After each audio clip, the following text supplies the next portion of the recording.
pode-se apontar, entre outros elementos, como parte da chamada crise do século XIV. A partir do comando, fica evidente que a alternativa está focando na crise do século XIV, que é a crise da Baixa Idade Média. A crise da Baixa Idade Média ela foi marcada pela peste negra, pela grande fome e pela Guerra dos 100 Anos, o que acabou ocasionando as revoltas camponesas, que na França são conhecidas como jaqueris, o que foi fundamental para uma desorganização da sociedade feudal, o que contribuiu muito para a centralização do poder nas mãos dos reis na Europa e, em consequência disso, a formação dos Estados Nacionais.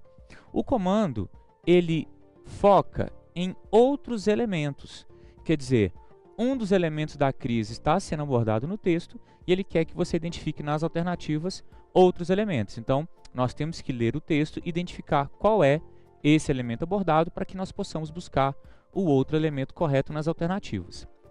Vamos para o texto.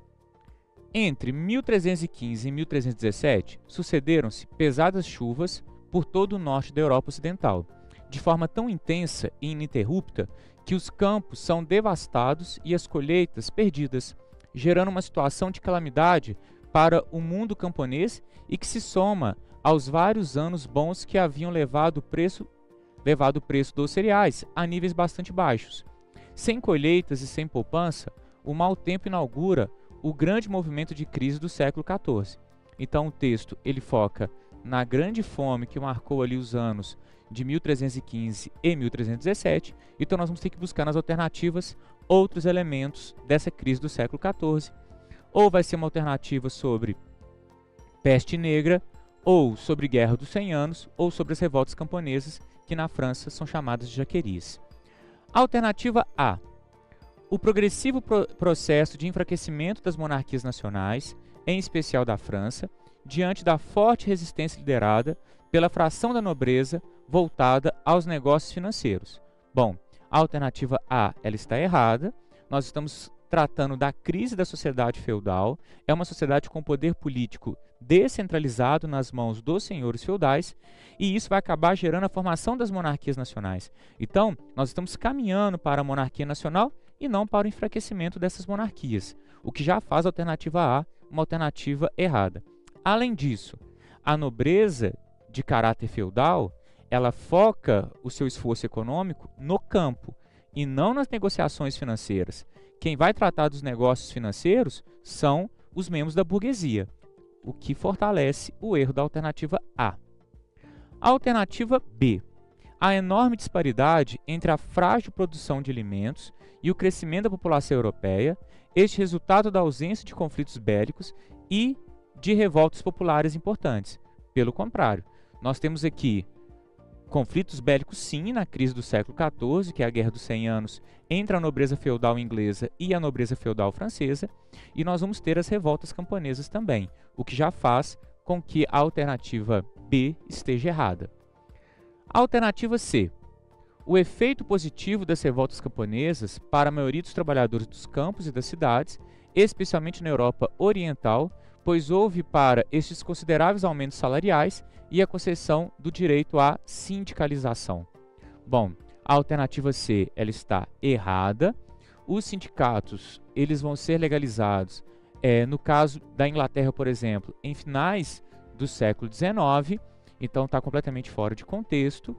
As revoltas camponesas elas vão se dar no contexto ocidental, né, e não oriental, e a repressão dos monarcas que, a partir do apoio financeiro da burguesia, conseguiram constituir os seus exércitos nacionais. Então, as repressões aos movimentos camponeses vai fazer com que eles acabem saindo ali prejudicados e vão ter insucessos. Por isso, a alternativa C está errada.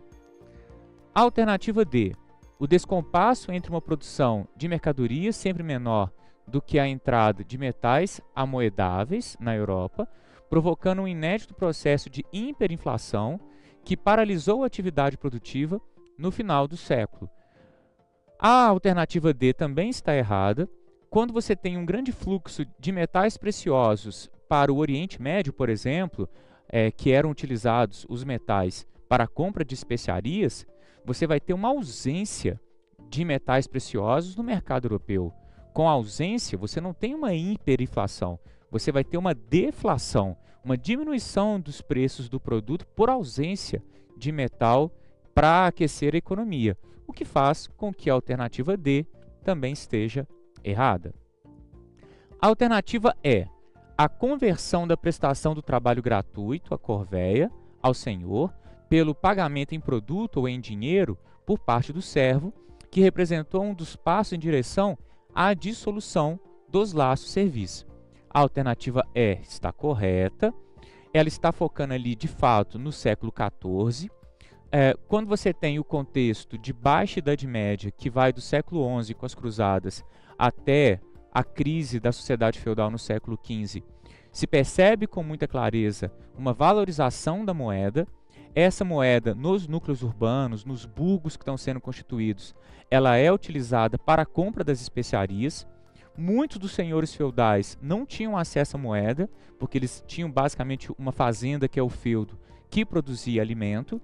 E uma das formas que eles encontraram para ter acesso à moeda era romper com os laços de servidão, alugar as terras para os seus antigos servos e obrigar que os seus servos pagassem pelo uso da terra como moeda.